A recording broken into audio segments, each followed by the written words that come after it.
பொதுவாகவே நோன்பு கடமை என்பது நமக்கு தெரியும்.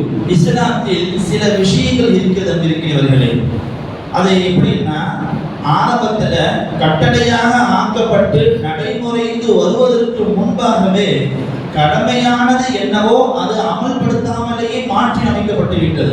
ஆரம்பத்துல இந்த செய்யணும்னு அல்ல கடமையாக்கிருமா, ஆனா பிற்காலத்தில் மக்களுக்கு மத்தியில் நடைமுறைக்கு வரும் பொழுது அது மாற்றி அமைக்கப்படும். உதாரணத்துக்கு எடுத்துக் கொள்வோம் என்றால் தொழுகை கடமையானது எத்தனை வக்துங்க?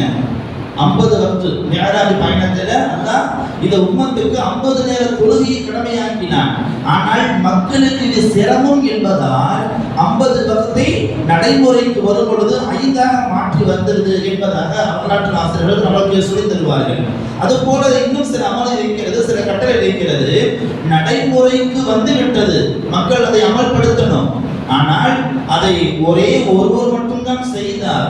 ஆனால் அந்த அமலை செய்வது பொதுவாக எல்லா மக்களுக்கும் சிரமம் என்று இருக்கக்கூடிய நிலை வரும் பொழுது அந்த அமலையே தூக்கி விட்டான், மக்களுடைய சிரமம் என்பதா இருக்கிறவர்களே.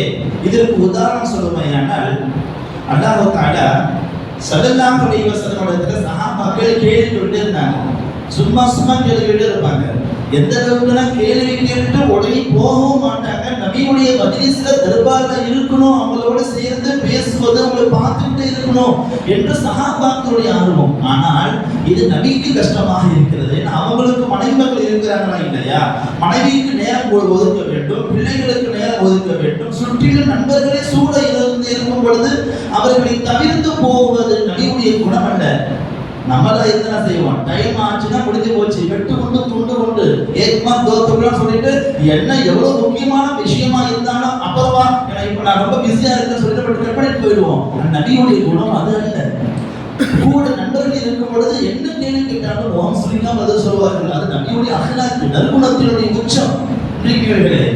ஆனா இது நபிக்கு சிரமமான கொஞ்சம் தெரிவது போல இருந்தது. ஆனா வெளியே சொல்ல தயக்கம்.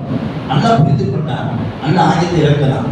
நீங்க இதுக்கு பிறகு உங்களுடைய எந்த ரகசியத்தை கேட்பதா இருந்தாலும் ஏதேனும் ஒரு ஏழைக்கு சதக்கா கொடுத்துட்டு தான் நபிட்ட போய் பேசணும். நீங்க பொதுவா கேள்வி கேட்குது வேற, ஜென்ரலா கேட்குது வேற. ரகசியமாக உங்க தனிப்பட்ட விஷயத்தை கேட்பதாக இருந்தா யாராவது ஒரு ஏழைக்கு சதக்கா கொடுத்துட்டு தான் போய் அந்த நபிட்ட போய் பேசணும்னு அல்லாஹ் கட்டளை இறக்கிட்டான். இந்த கட்டளை இறக்கிய நேரத்தில் என்ன எதை தன்னுடைய ரகசியத்தை கேட்பதற்காக போறாங்க. ஒரு ஏழைக்கு சதக்கா கொடுத்துட்டு போய் சதாசிவ பேசுறாங்க.